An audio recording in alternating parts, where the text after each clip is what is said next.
need to bring in the technicians. I don't think we'll go as far as an inquiry into that, but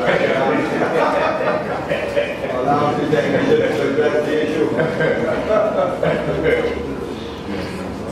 I was in a very good mood yesterday morning. If you have any questions, keep on that way for coming from Army side. Then we record. Yes, I do.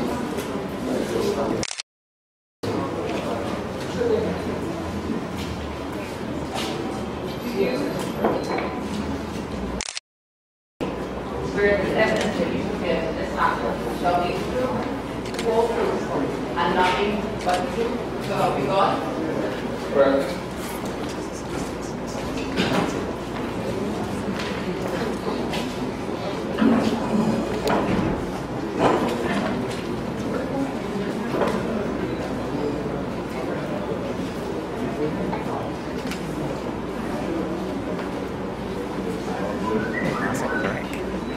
You say yes. Correct.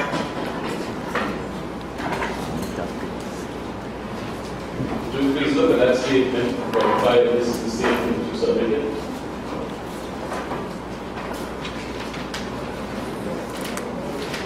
Sorry? Sorry? Yeah, I'm on. You indicated that this is a prerequisite. Yes, this is that's my statement. Did you state your full name for the record? Norman Gordon Team. Spelled Lee. MC Lee. Not clean. Not clean as you have said in your Nice. I'm grateful for the recipe. that you're not clean, and that you're lean. You can attach whatever you like to my name. That is what I was born with. Okay. I noticed that you mentioned, is that practice in the military? To both your first and middle names you mentioned? It is normal. Right. Now, prior to submitting your written statement, you obtained independent legal advice. For what purpose? Could you please answer the question? Did you obtain independent legal advice prior to submitting your written statement? Not really.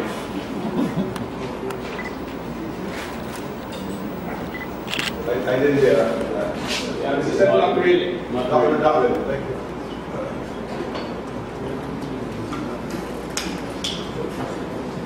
Mr. McLean, prior to submitting your statement, you were aware of the terms of reference. Yes. In fact, I was given a copy by that young lady. I'm sorry, could I ask that the statement be officially tendered, perhaps as NGM1 or NM1? Which is the two tags. I think NGM was the direct one. And GM, The middle G, coincidentally, number one. one. Yes. It is so admitted in tag. And GM1. Thank you so much.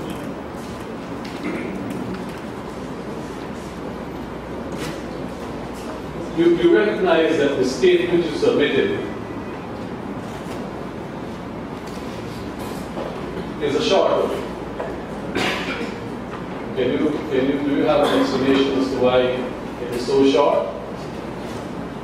And I tried to give some of what you asked in your 170 questions that you sent to me. And I didn't think that in the time given, that I could answer all those questions in writing, but I'm prepared to answer them here today. Very.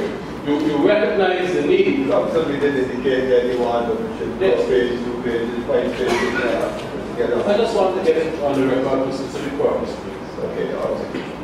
You recognize the need to go well beyond what you've given in your written statement for the purposes of this exercise. I was quite prepared to do that even without the statement. Okay. I was very concerned that you sent a subpoena to me when in fact nobody ever spoke to me. Please answer my questions. I'm answering. recognize the need to go beyond what we submitted. He said that. That's why he's council get on. Please. Right.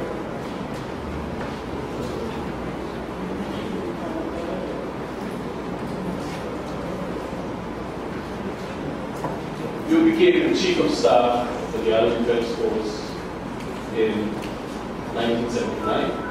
Correct. July.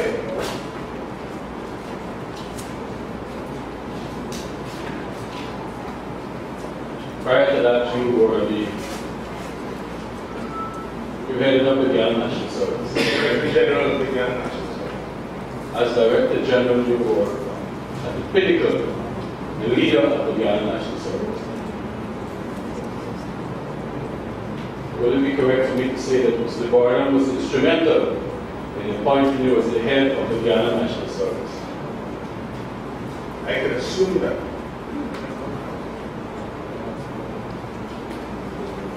Did you speak with Mr. Barnum immediately before taking up your appointment as the Chief of Staff that you did?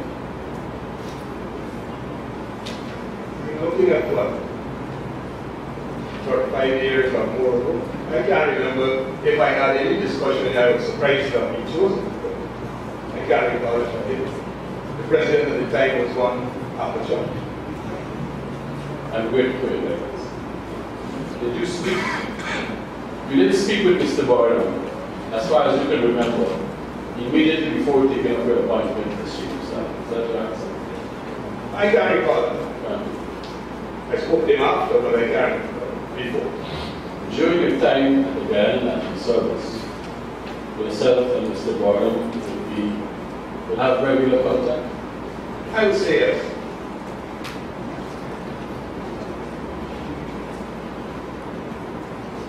And as far as you can tell, Mr. Barnum was happy with the way you were performing in the Guyana National Service? I could call him up to find out very well. Could you call him? You said you can call him? Please do so. I don't know, he wanted to put me in Mr. Barnum's mind, I don't know. Whether he's happy or unhappy or unhappy, I don't know. That's it.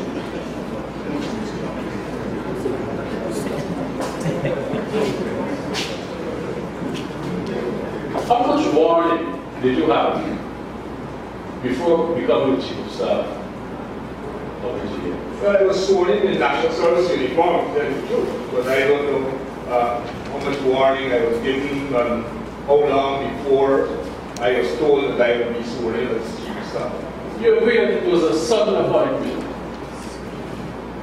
You were surprised because I was sudden it was? I was pleasantly surprised.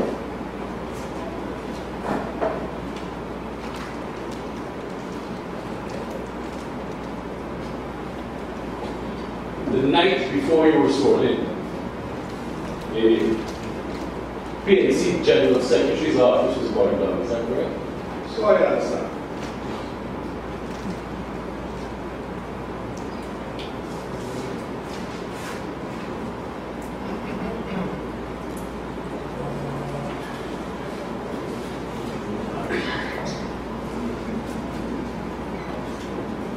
Did you connect the two events? That the reason you were sworn in was because of that? No.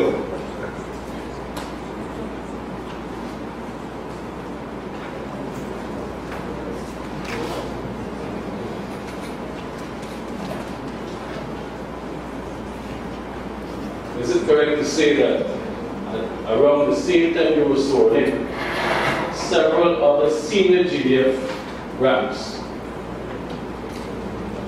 left the GDF for one reason or another?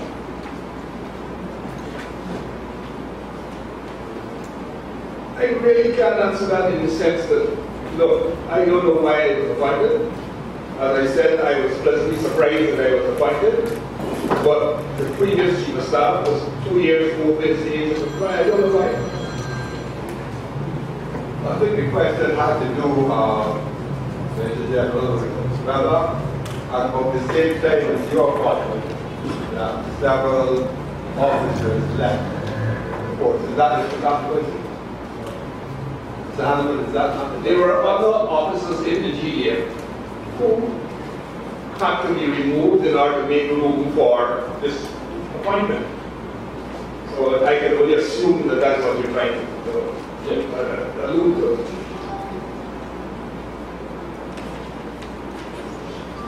This appointment refers to your appointment. You have to make room for this appointment being your appointment. The commander of the Joint Defense Force at that time would have been one Colonel Pilgrim. I don't know whether he retired or what transpired, but certainly it would have assumed that he would be next person elected. That did not happen. Why I do?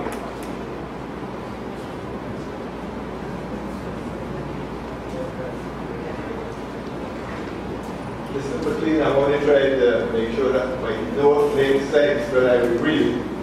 I come to write maybe weeks down the road. You said that the officers they might somebody get room for this appointment. Is this appointment referring to your appointment? Yes, to my appointment. Thank you.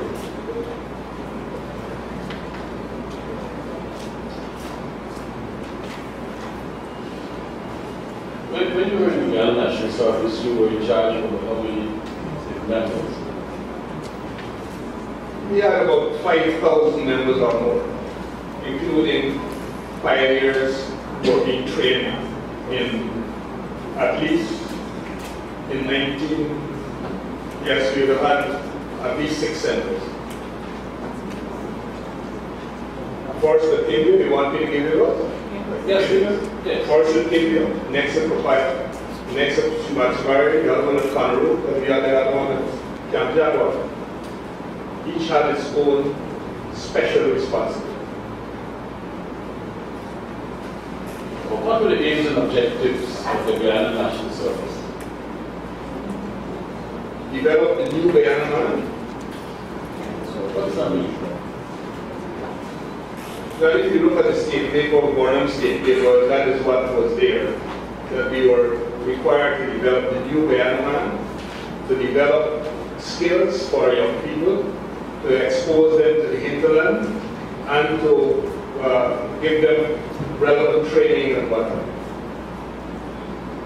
Everything you've mentioned suggests that it has nothing to do with a military organization. Did this organization have guns and ammunition and so on? Yes, we did have guns, and we had, and I make no apologies either for training in discipline and military skills. If you want to take 4,000 or 5,000 young people to train from scratch within a matter of a short space of time, I know about no other system that could achieve that objective than training them in discipline and military skills. You consider yourself to be a support group to the GDF? I would say so. One of the bases you said was in Camp Jaguar, Yes. the National Service base, and this was alongside the GDF base? No. There was no GDF base here at the time? No. I'm sorry, it's due to my own inattention, but did the witness indicate the size of how many persons were in the 5,000. in the National Service? Yes. And did the witness explain what was the main characteristics of the new Guyana? What did you understand? This creation of a new Guyana man. What did you understand? What you got to do? Train young people in relevant developmental skills, infuse them with the spirit of discipline, loyalty, and love of country, and to be exposed into the hinterland of our country. I just want to indicate that I was particularly interested because one of the terms of reference is what was the atmosphere. So I'm trying to relate it from this witness's point of view to what was the I'm also atmosphere. very excited.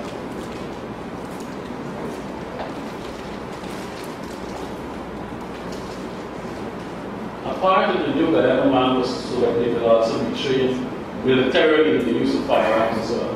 Yes. That is also part of living in the hinterland and living in a situation where we had threats on two of our borders. I see. And if you recognize most of the locations were within what is called the Esquimalt area, which the zone in Reformation and the Venezuela was called. So we had to pilot Chumachimari, Panaru into that zone. It is not something that was done willy-nilly, it was done with a deliberate policy. In light of your response earlier, that you felt that the Guyana National Service was not in support of the GDF, do you wish to change your answer? No. You understand that the GDF is the organization that has the mandate to protect this country from any foreign invasion. Yes, correct. And what you just described is that the Guyana National Service had camps in those areas for the same purpose. To populate the zone of Reformation so it becomes part and parcel of Guyana.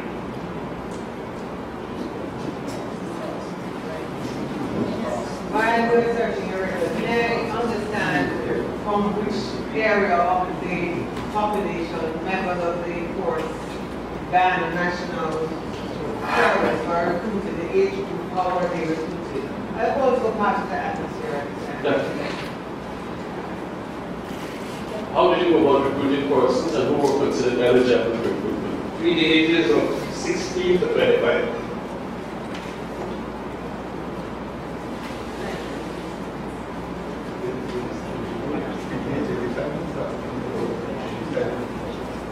Now, the GNS was, you would say, the brainchild of Lyndon Forbes Samson Murdoch. Yes.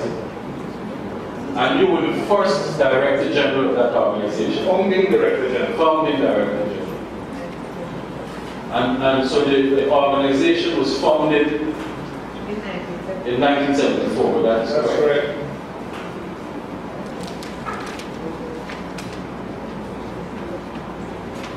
When you became the head of the Guyana National Service, it was as secondment from the Guyana Police Force. Correct.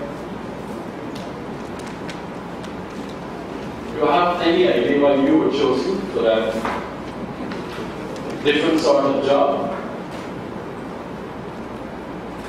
Why you of all person? Why of all people I was chosen? I really can't answer that question, but I can tell you that I was first in the British Guyana Volunteer Force, which I was second lieutenant, and then I was in the police force for 16 years before being seconded. Why I was chosen, I don't know, but I believe it was the most exhilarating and most rewarding exercise I've ever had. More than your involvement with the GDF? Oh, definitely. I see. And you can ask anybody around the people that knows when National Service, that was the most rewarding service they would have had, and certainly I would have had.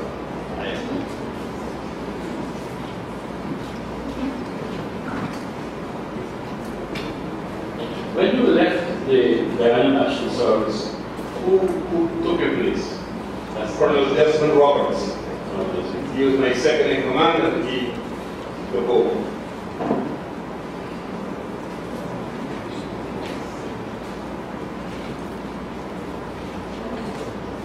Do you have any idea about the Guyana People's Militia around 1978, 79, 80, like who headed that and so on? I know a bit because I became chief of staff, and the Guyana People's Militia became the largest, every citizen or soldier in respect to what the challenges we were faced with Venezuela and so on. Who was the head of the Guyana People's Militia? Colonel Carl Morgan. Carl Morgan. This would have been during what period?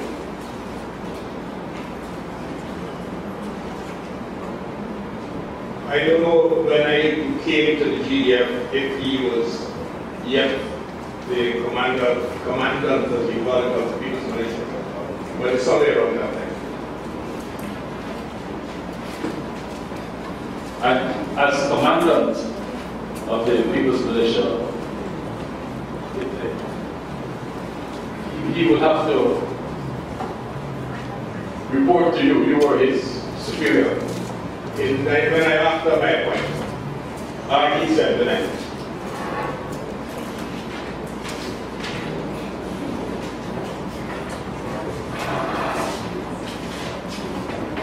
Just for the sake of completeness, is it correct that Lloyd Barker was a commissioner of police during that period? Correct.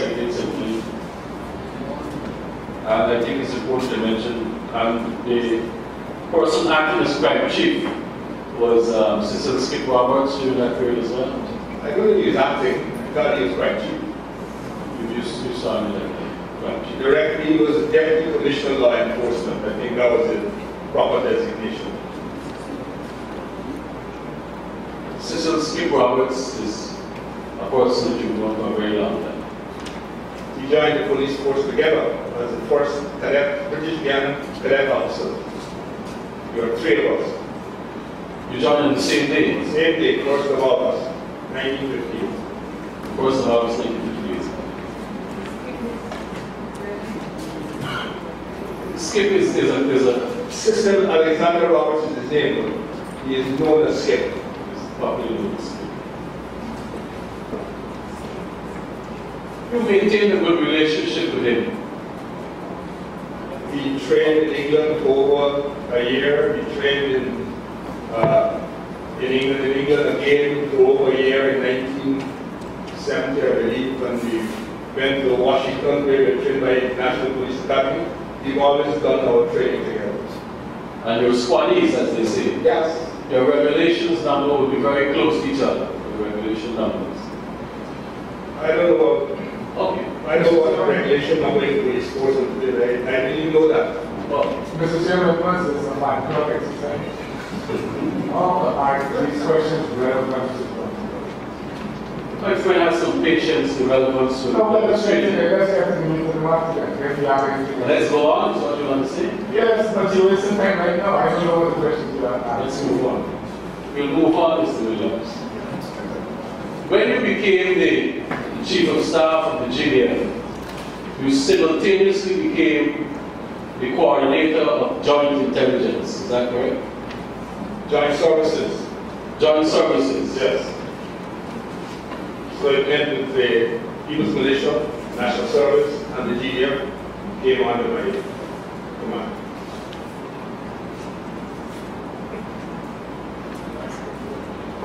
People's Militia, GNS and the GPM, People's Militia.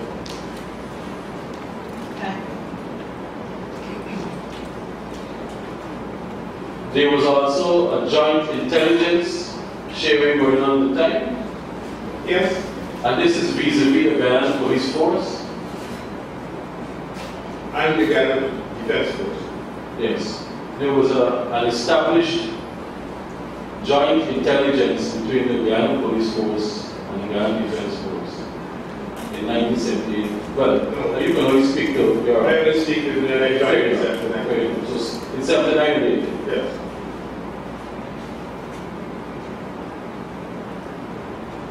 and I imagine that because of your strong connection with Mr. Roberts, there was a free flow of information between the two bodies. Mr. Roberts will be responsible for law enforcement. The Commissioner of Police was, as you said, Lloyd Barker.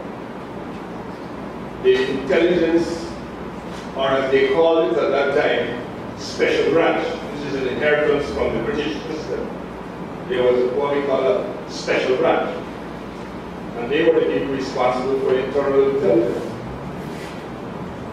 The GDF will have had their own intelligence unit, which is military intelligence.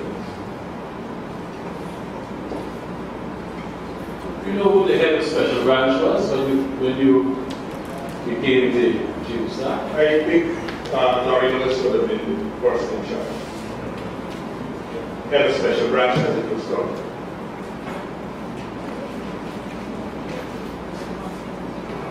Would it be correct for me to say that around the same time you were appointed, the head of special branch, who was a man called Mentor, he was also replaced by Larry Lewis around the same time.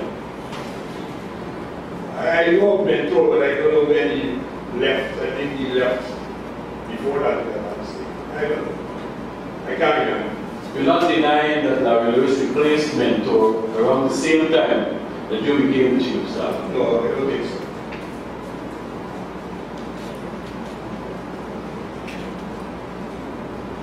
You knew Larry Lewis before that day? I know very well. He was the second batch of British Guiana cadet officers. He and the chap by the name of John Nash.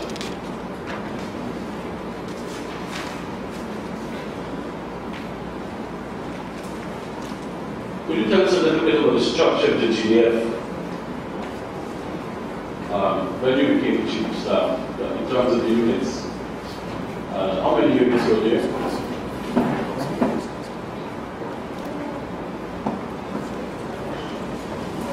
I don't know at the time of my joining what numbers were, how many units were there. I really can't say. Subsequently, we developed to having 6 battalions. Could you explain a little bit about the structure of the GDF? Because we haven't asked. As 6 battalions were the 11, 12, and 13 Guards Battalion, Artillery Battalion, a Special Forces Battalion, and a Construction and Engineering Battalion. Those were the 6 battalions. Besides that, we had an Air Corps and a Maritime Corps, which are 2 separate units. You're looking at about 8,000 men. about 8,000. 8,000. Could you give us again the 6 battalion? 11, 12, and 13 Guards Battalion. So the Marine Corps and the Air Corps, they fell within one of the battalions, so they were... No. They're outside of that structure. There was a personnel department as well. There would be a general personnel department, yes. I only have to interject here. He said about 8,000 men, but did that include women as we do? Yes, sorry. My apologies.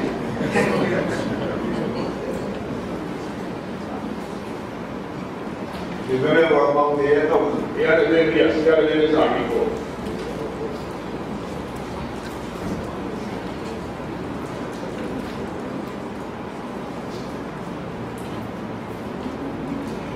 In June 1980, who was the head of the Air Corps? I believe it would have been Major McPherson. Believe.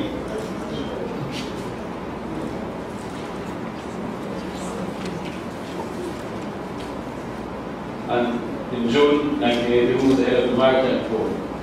Colonel Hines. Colonel Harry Hines.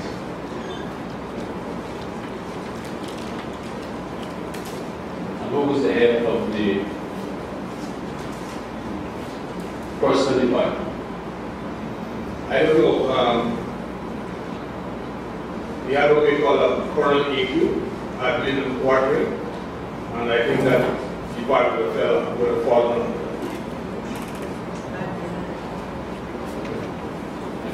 Colonel AQ, admin and quartering. Quartering means that people who are dealing with soldiers. And the head of intelligence at the time?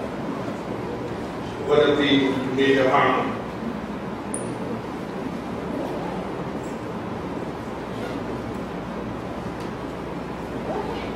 This would be Attorney General Joseph Harmon, the same person? Yes.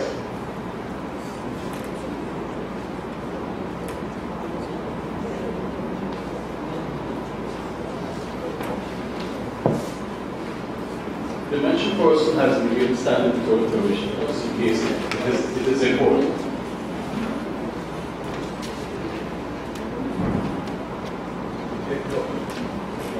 Sorry, what did you just say, Mr. Commission Council, I didn't Well, quite it get says you. that the person mentioned has been granted standing in this commission as an attorney at law. I understand.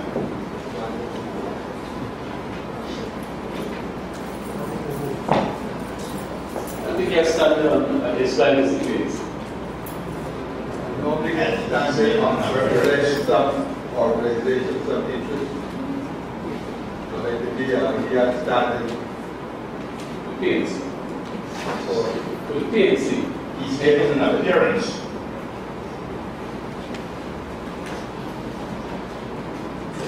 Mr. Chairman, Mr. Mohammed is one of the attorneys. Yes. the few.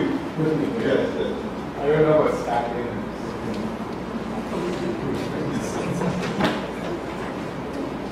Please proceed.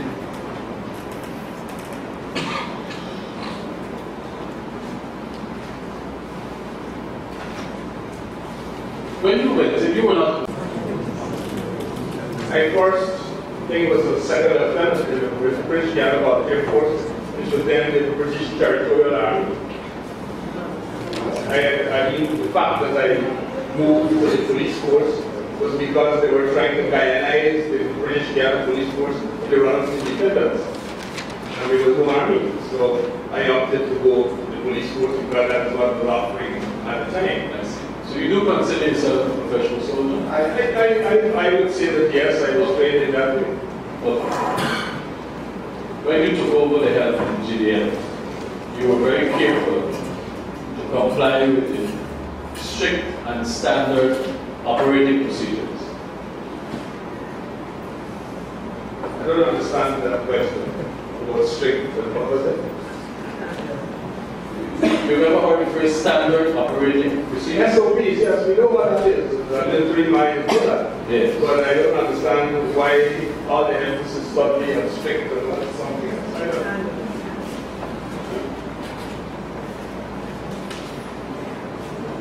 As a professional man who had this training, especially coming out of the Grand National Service, when you took over the helm of the GDM, you wanted to continue working efficiently and to observe the standard operating procedures of the GDM, or you wanted to break them. You could tell us. Out of the national service, we are accustomed to standard operating procedures and strict compliance with what we're doing. I don't understand why all of a sudden, when I come to the GDF, I have to apply strict. I always did that. I was very efficient and in everything that I did. You were very efficient and you continue to observe all the standard operating procedures, as one would expect in a military organization. You also... I'm sorry, since we're dealing with military organization and training, I'm very sorry to interrupt also, but you refer to your service in the Royal Air Force, was it? Royal... No, the British Gallagher Volunteer Force was the territorial army who were here at the time. British time. British Gallagher Volunteer Yes, British Force. Gallagher. For how long you served with that organization? A long time. Yes. Okay, it's all right. And there were different ranks? Yes. And what rank had you achieved What rank? in that period? Colonel Bernard was the commander of the British Gallagher Volunteer Force. It had 4 companies, and each company was commanded by a major, and we had the rank structure. And you were a major? I know I was a second lieutenant. You were a second lieutenant. What I call a Soviet, very humble person. All right, thank you very much.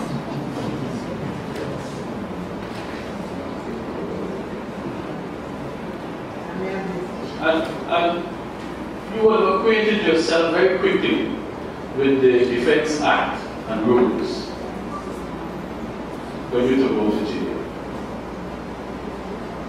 I would say so.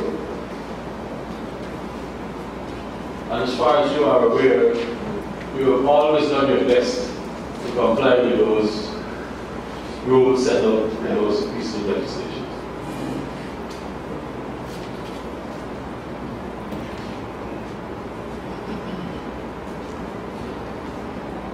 When you took over the army, you would also have ensured that there was very accurate and detailed records kept. Was that part of your mandate to ensure that proper records are kept by the organization to them? You know, the way you put it is like you're coming up with a trick question. So let me think. We had an army which was in existence, and I can assure you that when I arrived there, I wasn't very welcome, first of all, as indicated, because I had hurdled or gone past other officers who were there. For instance, my arrival on the first morning at Taiwan, there was a bomb scare. That was the way for me. Right? And one of the first places I went to is a place called Camp Rouge, where I found the army. We had an artillery unit, and where the men were living in crates, which the weapons came in. There was no combination. So I had a big challenge to take up as soon as I got as chief of staff.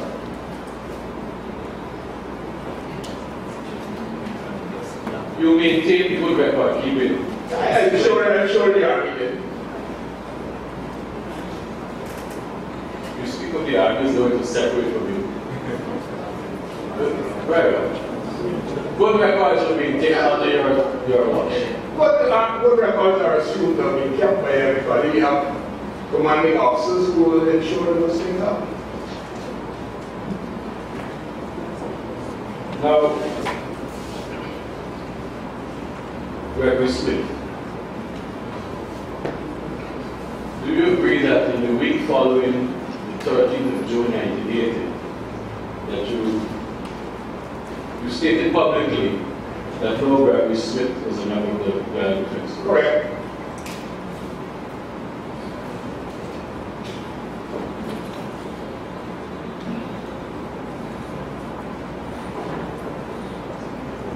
You subsequently discovered that he was in fact a member of the Grand Defense Force. After we were given the number 4141, that is when they checked and said, yes, there's a video of Gregory Smith. Hence the article about Norman Gordon McKee.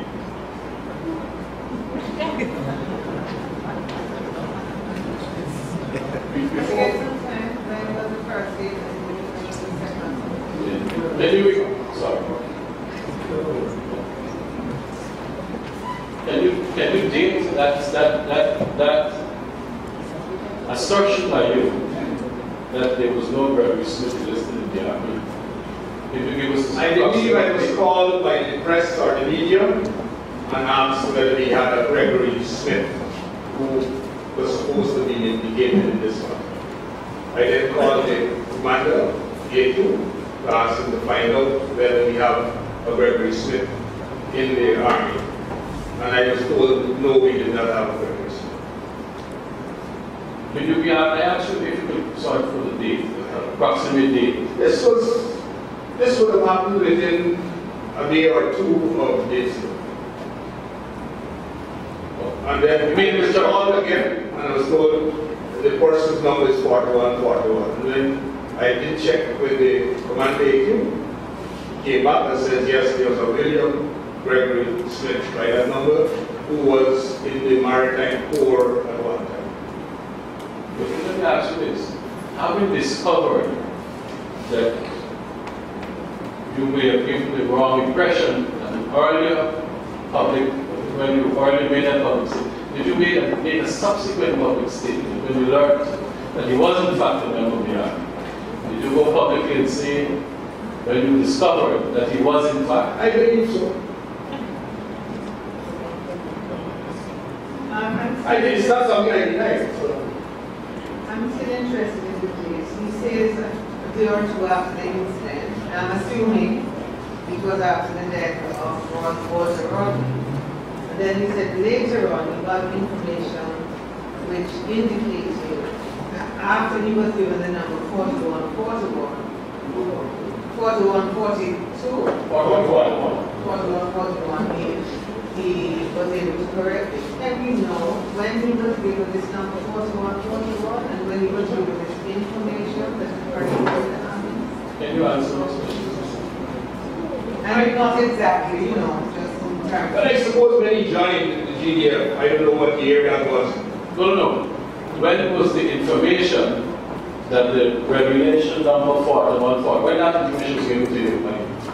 After I had made the disclosure, there was no Gregory Smith. They then came back, I don't know who he is. Never come out. Within days. Within days.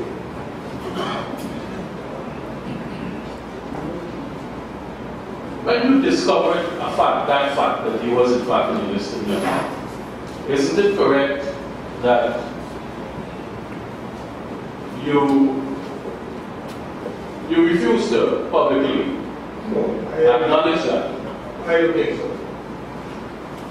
Let me suggest to you that you declined to comment on the matter and you instructed the media that they should speak, that you could only speak to them if so directed by the Minister of Defense who was born at the time. I'm not aware.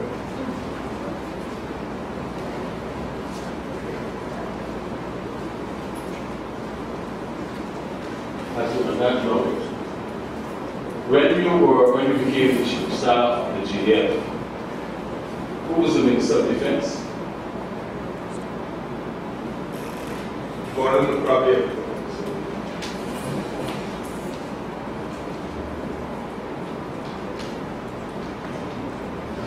And was it a standard procedure for you to have at least weekly meetings with the Minister of Defense? No. No? You would have daily meetings with him? No. Weekly? Mr. Chairman, I'm Sullivan Peters for the GTUC. Just as a practical note, just so that the transcripts of the evidence can be very clear, can you just instruct the witness to wait until Mr. Hanman has fully completed his question before attempting to answer, because there seems to be an overlap sometimes. I believe the witness is heard. Please step down. You say that meetings with Mr. Barnes was less or more frequent than weekly? Much. I don't have meetings regularly with Mr. Gordon. There was no reason for it. You agree that the GDF is an arm of the executive? Yeah. Which member of the executive you were expected to report to when you became the chief of staff? There is a defense board which met monthly. That was it. Well, tell us who comprised the defense board at the time, please.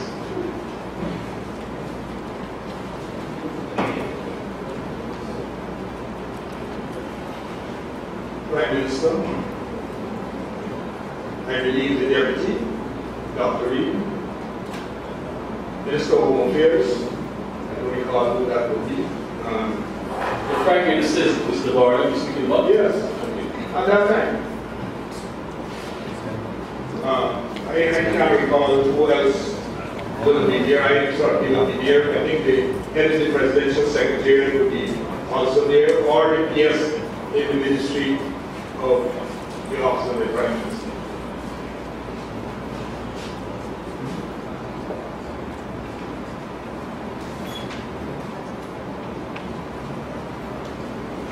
Can you remember after the 13th of June, when was our next meeting after the within the defense board?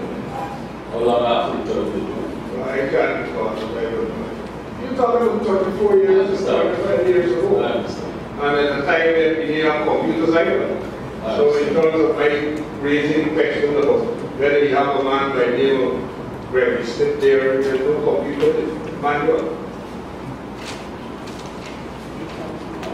As you phrase that, isn't it correct that when a person is enlisted in the army, a very detailed personal file is compiled? You agree with that? With biodata, information? I would think so, yeah. And it's a report. I mean, you have to be within a certain age group to get into the army. You agree with that?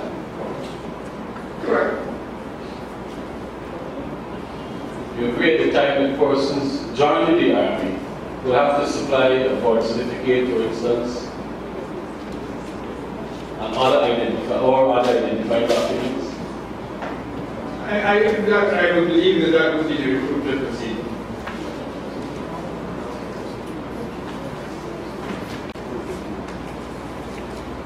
Remember, he was the head of the army. He never asked subordinates to do so.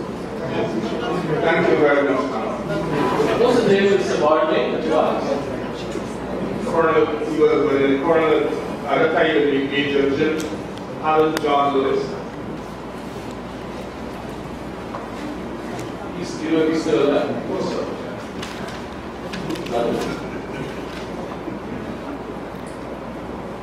As many of the officers and senior ranks have been talking about, well, they're not, I'm a possible. And maybe it comes from the genes. My mother's 103, she's still alive and sharp. Well, I wish you the same longevity. Men don't normally live long. Why was young with the genes?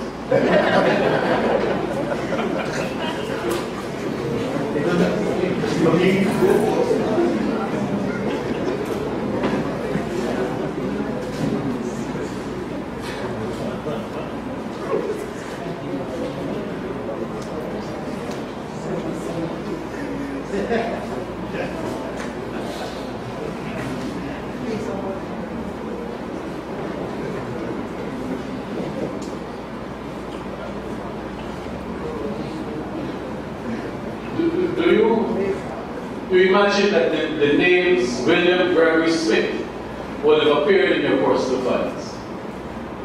All of those names, both of those names I should say, William and Gregory, would in the normal course of things be names included Yes, I would do so. the files. Yes. And it is common knowledge in there that sometimes people use their middle name and sometimes use their first name. So interchangeably. In my case, I am known as Norman, and Norman Gordon is on my birth certificate and on any document or thing, but I'm Norman, but you knows me as Gordon.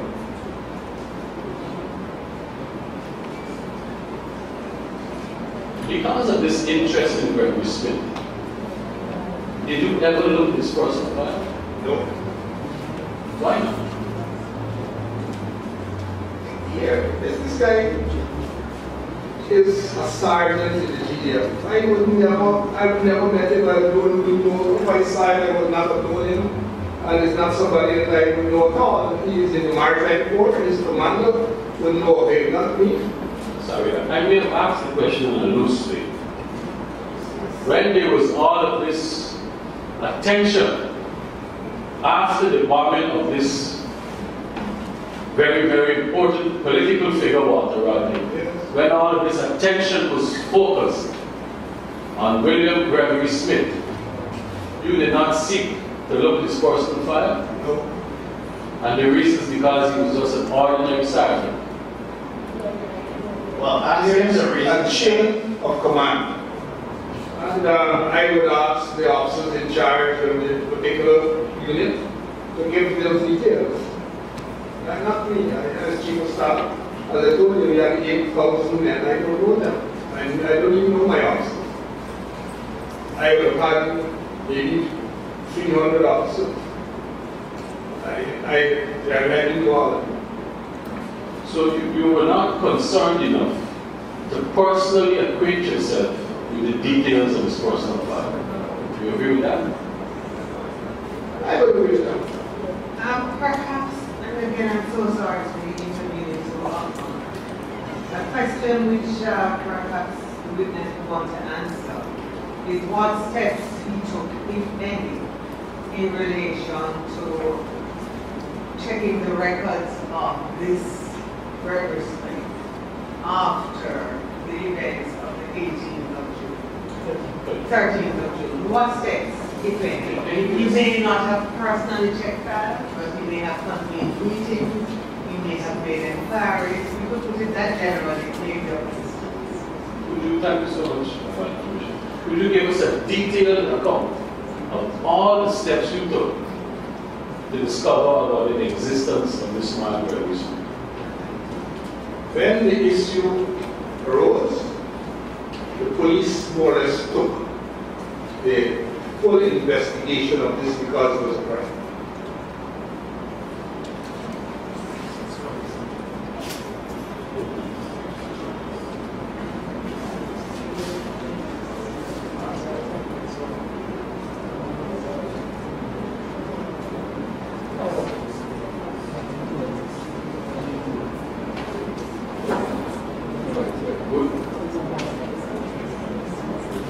Would you have then given the personal file of William Gregory Smith to the police?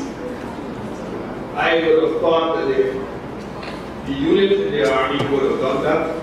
As chief of staff, I would not come to me, I would not do it.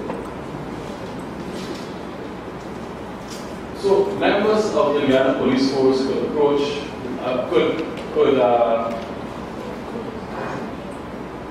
could skip you and go to any of your ranks and request information without going through you. They could just approach like that. The commander of the Guyana Defense Force, the commander of the People's Militia, the Director General of the National Service, they are the people I didn't deal with. My office was in Parliament buildings. I was not even in the army. Okay. In the army days. In June 1980, who would be the point person in the GDF for the police to contact to get more information about this? I would have thought that they would ask the commander of the GDF. Who was the commander of the GDF at that time? Brigadier David Bridge. He would be a colonel. Brigadier David Bridge. He was a colonel at that time. Oh, sorry, but colonel.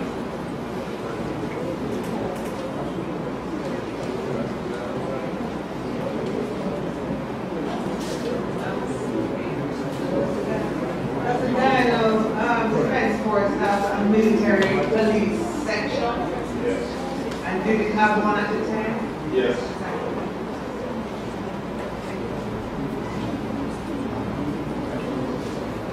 As you sit now, could you say whether at the time you joined, when you became the chief of staff, whether Gregory Smith was a serving member of the Guyana Defense Force? I don't know, but I would not have thought so.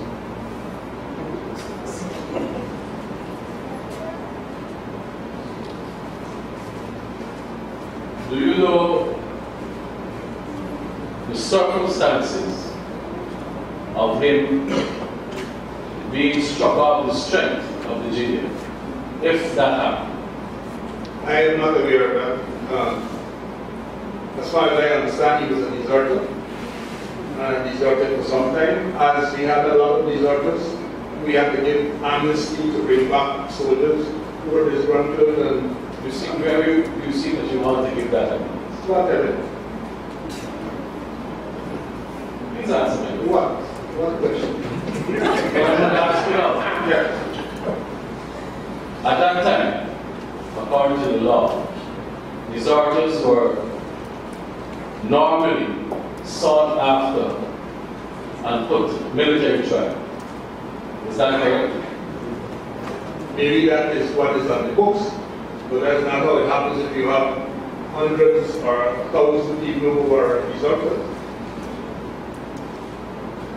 In fact, we took a decision to grant amnesty so that some of them will come back and what have you. I don't know the numbers, but certainly Is amnesty granted to William Gregory Smith? not that I'm aware of, no. I'm very sorry. The witness has said you understood that this was a deserter. Was this information that came to him from the inquiries he made following the events of the 13th, or is it something that came later? When did you first come to the opinion that he was a deserter? Information. When did you first get this information that Gregory Smith was a deserter? from Colonel, he was a major then General Lewis. This would have been around which period, if you were back then? What has been shortly after the incident?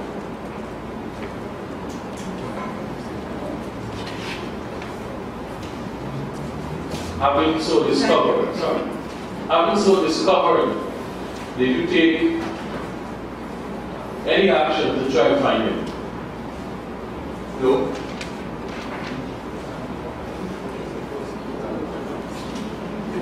Could you explain why not?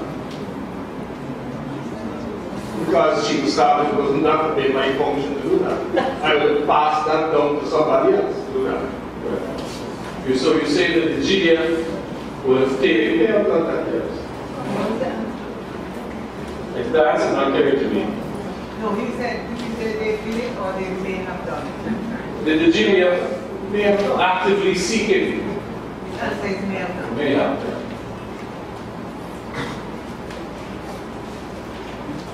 I mean, Mr. Chairman, this raises a preliminary issue because all these records should have been before this commission from the Ghana Defense Force. I mean, it seems like, I don't know what the commission has in its possession, but it seems like we're operating in a vacuum here.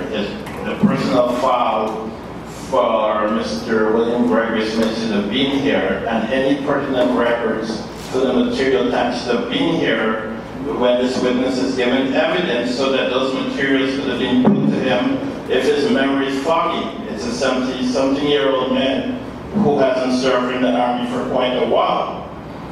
I mean, there has to be fairness to the witness as well, and fairness to everyone else that appears before the tribunal or commission.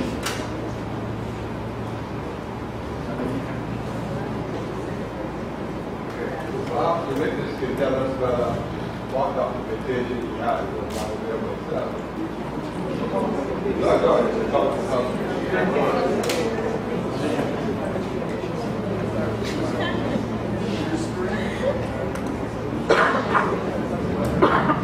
But the records would only be here if we're requesting for automatic statement of the record. Would only be here if we requested. Yes, and the commission should have requested those records and have them here.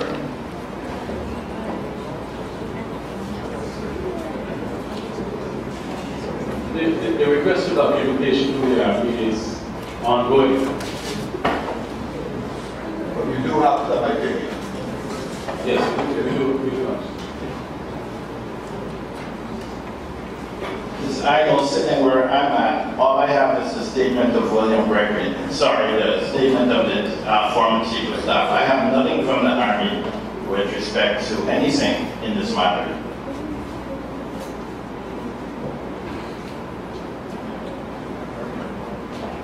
What the officers say is way broken down. So far, we do have a witness. Whatever you have, some public inquiry. Those of us who are here participating should be armed with all that you have. There's nothing that you have that you shouldn't have. That's the point you're saying. That's the point. There's a bit of concern that because some material has not been accepted by a witness and not with the evidence that it might be a bit premature. So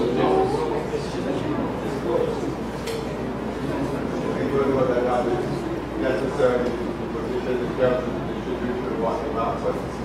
But go ahead and take note of the objection. right, well, we'll endeavor to share whatever we have. Mr. Chairman, this is a rule of fairness. I have particular concerns about my participation in this tribunal where a witness is here and questions are being asked and the documents aren't provided. Maybe there should be an adjournment so those documents can be provided. There is a serious concern about the particular fairness. I don't think I've mentioned any document. I'm not sure that any issue of fairness has arisen at this stage, but at the same time, when we take it in morning break, it might be useful. Because all copies of what you have. Right.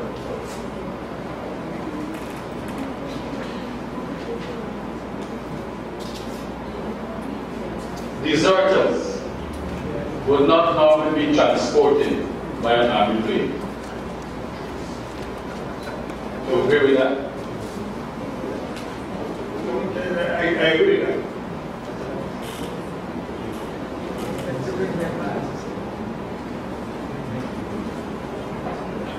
Well, Madam Chairman has made a good point. Unless it is to capture them and bring them back to face trial. During your tenure as the Chief of Staff, there were many disciplinary proceedings taken for people to be dismissed from the GDF. Do you agree with that?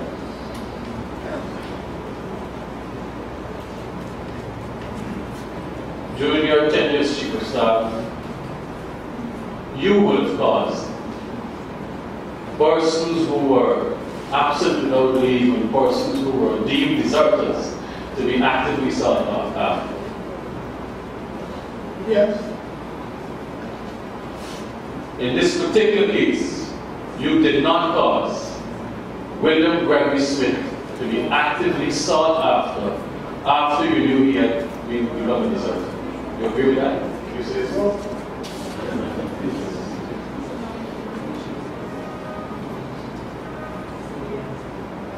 Question on this one, whether you look steps or you I did not. that's appropriate, but now if you did,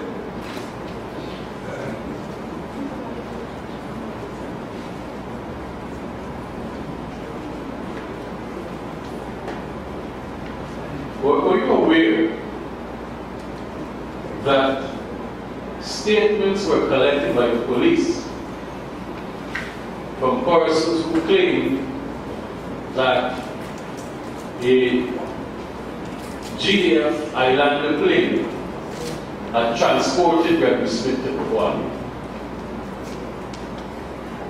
I don't know. As you sit here today, you've never heard before that the GDF plane. I heard about that a week ago.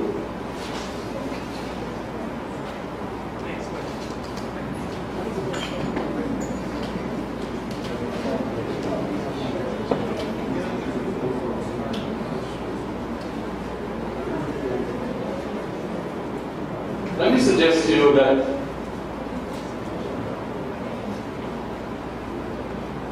it had become a very public issue that Gregory Smith had been transported to Procedural with an army plane by July 1980. That had become a very public issue. You disagree with that? I am not aware of it.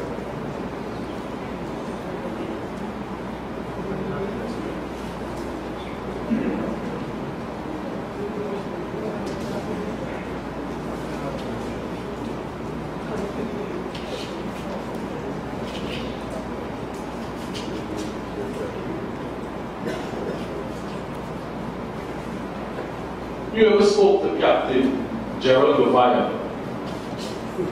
about on this issue of transporting Gregory Smith to Procedural with an army plane? That's when I heard a week ago. That's what I heard. You spoke to him about it? He told me about that a week ago.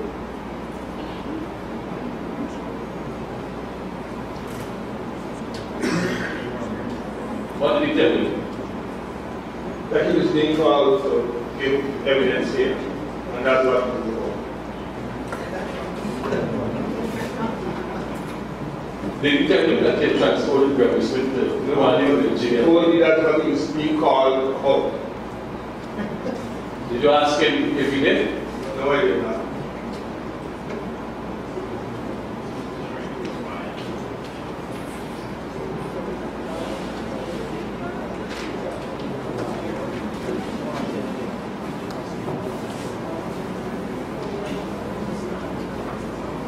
Just for the purposes of the record, let me suggest to you that on the 14th of June 1980,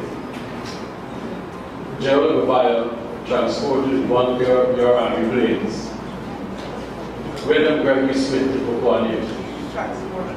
Could you answer that?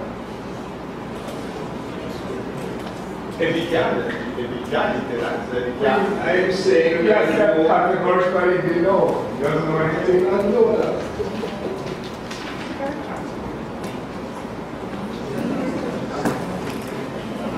Let me ask you something.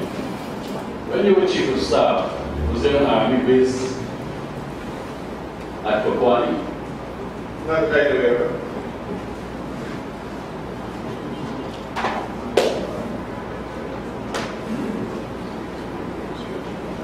Do you have any idea why an army plane might be going to COI in those days? I really don't know. We had 14 or 15 aircraft in the army at that time. 6 or 8 Highlanders, 5 Bell helicopters, plus. I am not aware that there was a commander in charge of the airport.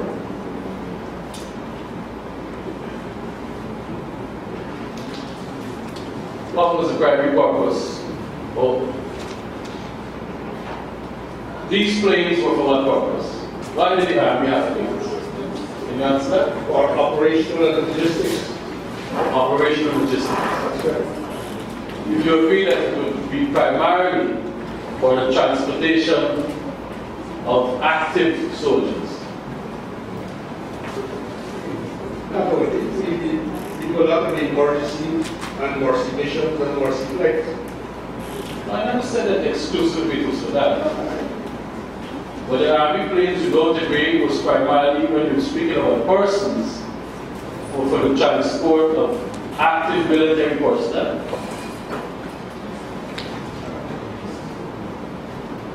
We do a lot of mercy missions at all hours of the night and day that bring mothers and pregnant people, people in snake biting, all sorts of things. I don't know what those issues. The commander of the airport will do handle those matters. Let me ask you a more simple question for you. Are you aware of army planes carrying active troops in them? Yes. So that is one of the purposes of the plane? Yes, that's right, correct. Are you able to say definitively whether William Gregory Smith was an active member of the army on the 14th of June 1980? I do not know.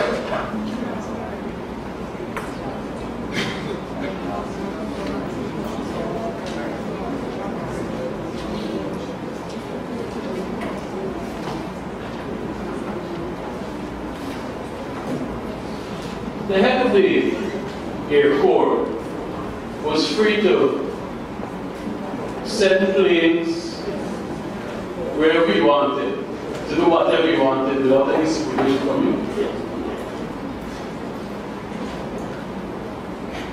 That is not a proper question, but anyhow, I would say to you that the head of the airport would have authority to deploy and dispatch aircraft, not for any reason, for anything that he likes to do, but certainly he doesn't have to report to me on any missions that have to take place. Wasn't there a standard operating procedure where you would meet the head of these units, perhaps at a weekly meeting, and a report of Monthly. They meet monthly. with the Central Management Committee about CMC. So you would just meet once per month That's with the right. heads of those dividers?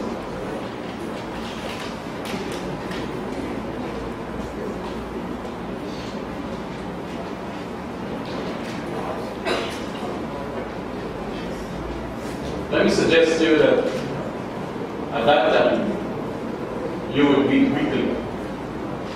At that time, in 1980, you would meet weekly with the heads of departments, and you will obtain reports from them on the activities of the past week. Not true.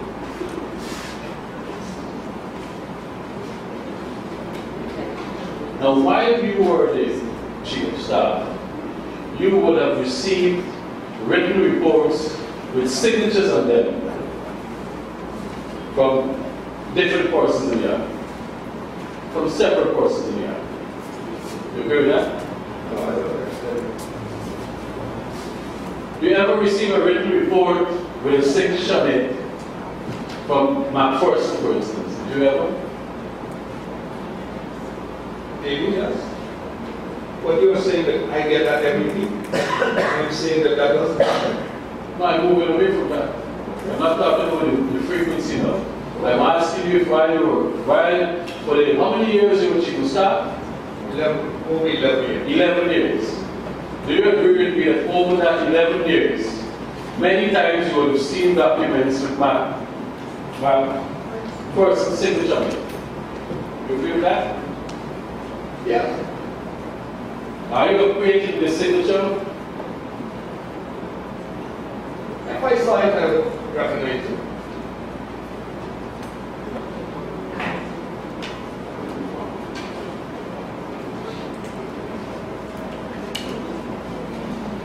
I wish to refer to a document. Before showing this in the witness, I think that all the participants will see. And it's in a file that has been marked. It's one of those special branch files, and it's an exhibit in this file. And the tag is LJSB-WPA1. And the document that I now wish to refer to can be located at page 74 of that file.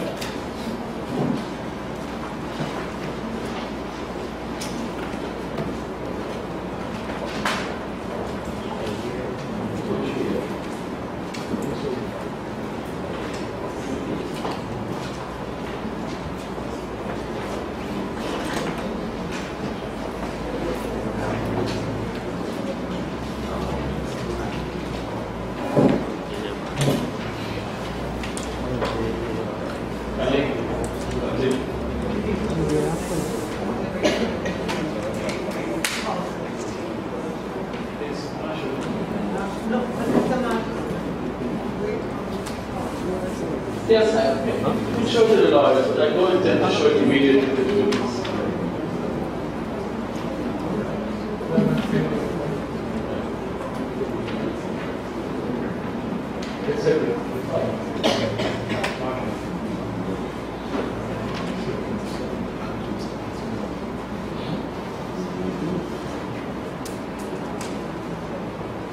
Ladies and gentlemen, looking at what seems to be a Guyana Defense Force form, and it is headed up account form.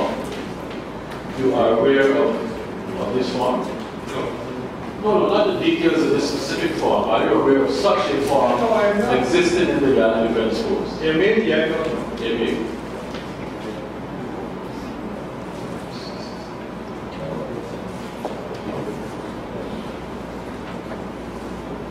Let me ask you a question. If arms or ammunition are being distributed within the army, a record is kept of that. That would be the standard procedure, that a written record is kept of the movement of arms, whether in or outside of the army. There probably there won't be a record to show any such movement. Thank you. He's telling me about some form or account. I don't know. I've moved away from that. And in relation to those records, it would indicate perhaps who received them and who moved them from one place to another or to a particular person. Thank you.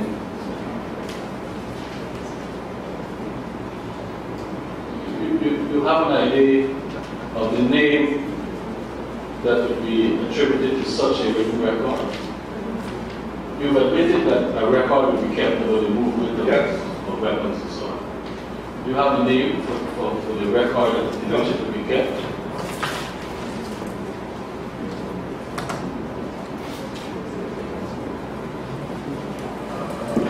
You would hardly expect me as chief of staff to know all the forms that are obtained in the GDF for whatever reason. Requisition of ammunition, form, ration, whatever. I am not aware of it. I would expect you to know, chief of staff, whether weapons are moving from outside of the control of the army if weapons are going outside the control of the army, that is something that you would keep a keen eye on. I'd be concerned with it. You would be concerned with that.